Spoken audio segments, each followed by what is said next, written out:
Hello everyone, this is Cindy, and I just wanted to show you the journal I made for Nick the Booksmith's Deserted Island Challenge.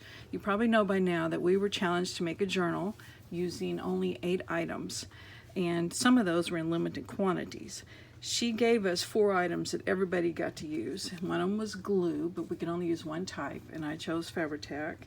You can only use one type of scissors.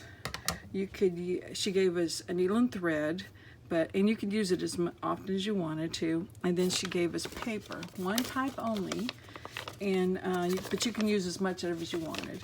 And I used tea-stained paper, tea-dyed paper. If I call it coffee-dyed paper when I'm doing this video, it's because I usually use coffee-dyed, but I did use just the tea-dyed paper. And then we got to pick 4 other items that we could use, and I picked, one of mine was fabric, and I picked this because it kind of went with the cover that I was using. And the piece I picked was 10 inches by 22, except it wasn't a perfect rectangle. It had some of these jagged edges, and I tended to use some of those smaller pieces more than I did the larger piece, and this is what I had left over. And I picked 1 sheet of scrapbook paper because that's all we could use. And I picked this one because it kind of matched my book, plus it was in stripes. And I thought, well, that'd be easy to cut since I don't have access to a paper trimmer. So that's the paper I picked. I picked ink and the applicator. And then, of course, I picked this book. And the main reason I picked this book was because when I took my paper and folded it in half, it fit perfectly widthwise. I just had to trim off about a ½ inch at the top, and that was easy to do, just eyeballing it. And this way I didn't, have to struggle getting my papers, fairly evenly sized since I didn't have a paper trimmer. And another reason why I picked this book was because the spine was still intact, and I didn't have to worry about, patching together a spine with limited supplies. I did, though, and I don't know if you could tell it here.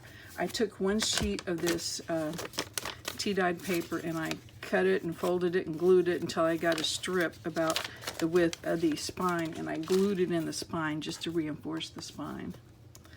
And it has 3 signatures, and on the front I covered up the title, which was Greg's Dictation Simplified, with a square rectangle of fabric, and then some tea-dye paper that I inked around, and then I just did a little rustic hand stitching to spell out journal. This tie I made out of a strip of the fabric. I just folded it in thirds and glued it shut, and I felt like it needed a tie because it started to be a pretty thick book by the time I was finished. I was very fortunate when I was taking the pages out, and I was able to keep this end page, and then of course the title page is glued to it, so that gave me 2 pages. So I thought, what if when I'm sewing my signature in, if I move it really close to the front, and maybe I can glue that first page of the signature, this tea-dyed paper, to that title page. And not only will that give me a large pocket, but it will cover the gap where the spine has been cut out. So I was able to do that on the front and the back. Here's the end page, and there's the last page, and it's glued to this tea-dyed paper. And that way I was able to save having to use fabric or scrapbook paper to cover up that gap. But when I moved those 2 signatures closer to the covers, it left a pretty wide gap here in the middle, so I just put in a 3rd signature. And I could have used smaller signatures, but I stuck with my standard 10 pages, and so that gives you, there's 30 pages, so it gives you 120 sides to work on. I left the original owner's stamps. It was originally owned by the Business Education Department, and then some Reverend Ken Lamar bought it and stamped in it, and I guess he paid $1.50 for it at probably a book sale, but I got it free at a yard sale. They just gave me a whole box of books. I took the ends, like I said, I cut off a ½ inch off the top of my papers to make them fit, and I took a bunch of those ends and I wove them into a pocket. And I just folded the ends underneath it to stabilize it, and then I did end up gluing it onto some tea-dyed paper just to make it stronger.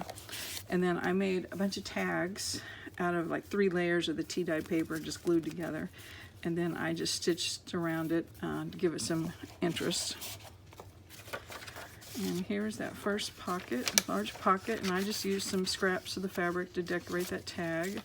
And I tried to put some stitching around just about every other page just to give them some interest since I had all this blank space. And I also stitched around the pockets because I felt like they were just getting lost, you know, because they're all the same color as the background pages. When I was using scraps of scrapbook paper to decorate my tags, I thought I can make double duty out of this. Since it's a long narrow strip, I'll just make it a belly band. So that's what I did on a lot of the tags. And of course I used scraps of that fabric for the tassel things. I felt like that since this journal had a lot of blank space, it didn't need a whole lot of tags. It needed more places like tucks, and this is a double one, made to put in photographs and memorabilia and ephemera and just different things you might collect. It needed that more than it needed, you know, tags to journal on. So that's how I used a lot of my scrapbook paper. And this belly band is just made from tea-dyed paper, folded and glued to get some thickness to it. There's more stitching. Here's a fabric pocket. And when I did the center of the signatures, I just tried to pick a page that had more stitching on it, just so it was, you know, a little bit more festive for the center. I used most of my scrapbooking paper to make tucks on the sides of the pages. Not only does it decorate the page a little, but it's functional as a tuck spot. And this is just a tag made out of some scraps of the scrapbook paper. On the flips, I put a few flips in, and I just put some stitching on them so they didn't get lost on the page so much. And this is just a tag decorated with scraps of fabric. Another tuck. Another pocket with stitching. Tuck. And here's another one of those belly bands. And here's another double belly band. And here's a tag with the strip, and I just put a little fold of tea-dyed paper in there so you can see how to use it. And there's another flip. And here's a sideways belly band on that one. And this is a pocket, another pocket, well, it's actually a tuck spot that I made out of some woven strips. And here's the center of the signature. Another fabric pocket and a tag with some stitching around it, and same here. When I was getting ready to film this video, when I used the ends of every time I used this and I had some left over, I used the ends for tassels. But anyway, when I was getting ready to film this, it dawned on me, and I don't know why I hadn't earlier, that the color of this book is orange and black. I thought this is perfect for Halloween, so it will maybe end up as a Halloween journal eventually. When I was drying my paper in the oven, I put some of it directly on the oven racks, and that's where I got these lines. I thought that works out pretty good to give lines to journal on. Another tuck, pocket, and a tuck. The one thing I missed mainly, more than my paper trimmer, was the lack of images, and that's another pocket made out of the woven strips. Just the lack of images in a journal. You don't realize how important those are till you don't have any. And anyway, this is my entry into for the journal challenge. Thank you for watching. Bye.